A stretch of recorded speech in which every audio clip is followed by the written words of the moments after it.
Friends, जैसा कि आप लोग जानते ही हैं कि गर्मियां आ चुकी हैं और इस बार गर्मियों की छुट्टी बच्चों के साथ साथ बड़ों को भी घर पर ही बितानी पड़ सकती है। रीजन तो आप लोग जानते ही होंगे, कोविड-19 कोरोना वायरस की वजह से देश में जो लॉकडाउन है और शायद ये लॉकडाउन आगे भी बढ़ सकता है जब तक इसे कंट्रोल ना कर लिया जाए। एनीवे, गर्मियों से राहत पाने के लिए आज मैं आप लोगों के लिए लेकर आया हूँ एसी का comparison, inverter AC versus non inverter AC.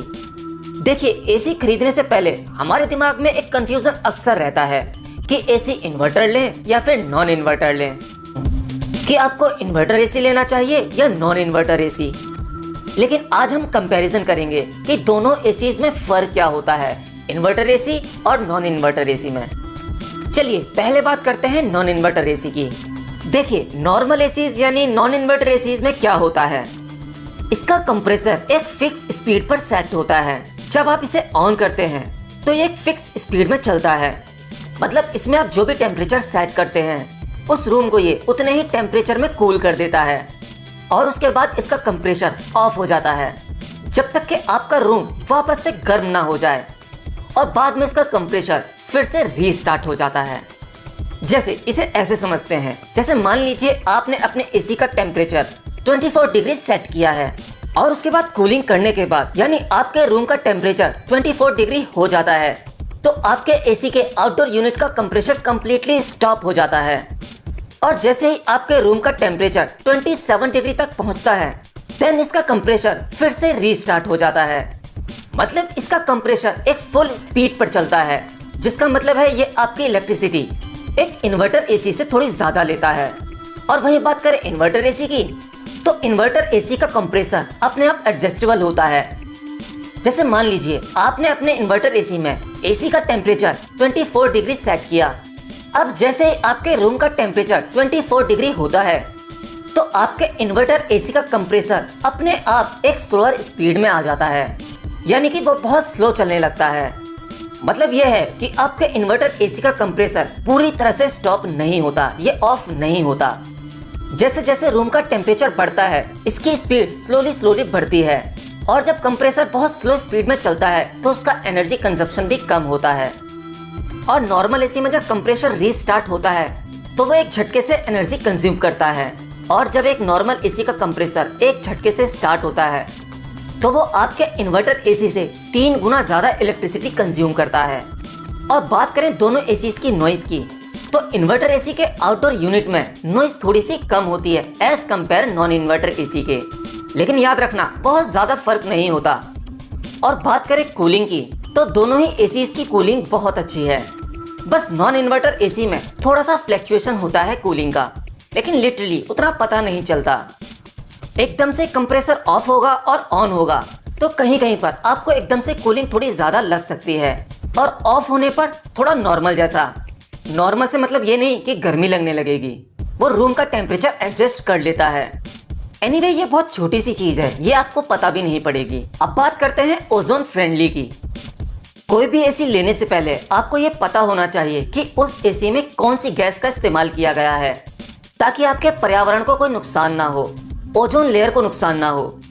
पुराने कुछ नॉर्मल एसीज में R22 नाम की गैस का इस्तेमाल किया जाता है जो है HCFC, मतलब हाइड्रोक्लोरोफ्लोरोकार्बन।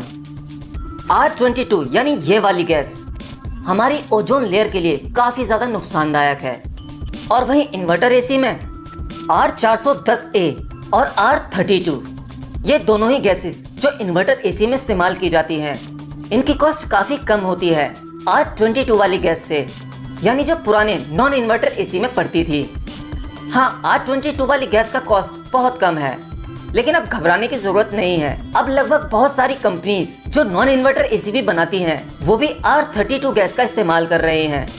R22 ऑलमोस्ट खत्म होता जा रहा है। गैस सस्ती है लेकिन ओजोन लेयर के लिए काफी नुकसानदायक है।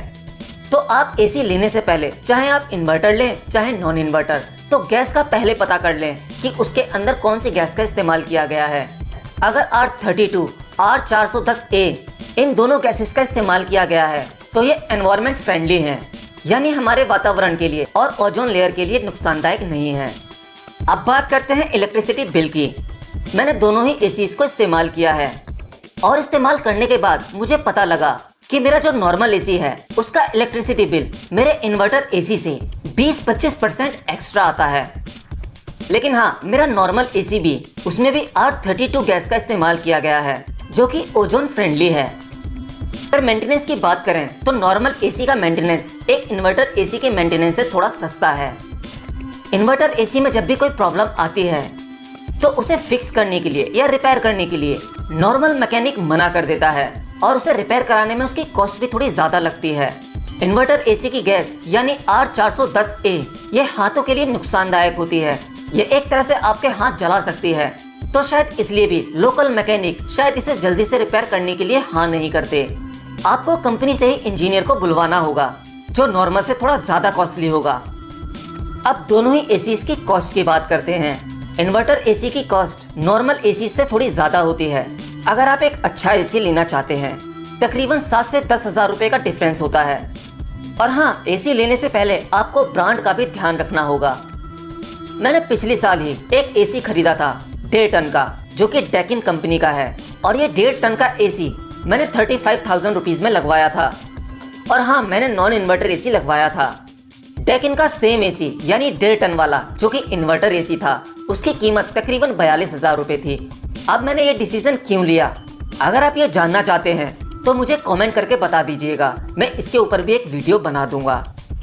और मैं अपना ये भी एक्सपीरियंस बताऊंगा कि मैंने नॉन इन्वर्टर एसी काफ़ी महीने इस्तेमाल किया है, तो उसे इस्तेमाल करने के बाद मेरा इलेक्ट्रिसिटी बिल कितना आता है। एनीवे, आपकी जो भी क्वारीज हो, जो भी सवाल हो, वो मुझे कमेंट बॉक्स में लिखकर बता देना। उसके ऊपर मैं एक सेपरेट वीडियो फिर से बना दूंगा। और मेरी गारंटी है आपको एसी खरीदने से पहले कोई भी कंफ्यूजन नहीं होगी और आपका डिसीजन 100% सही होगा। तो बस अपने सवाल मुझे कमेंट कर सकते हैं। मिलता हूँ नेक्स्ट वीडियो में। Till then, good bye.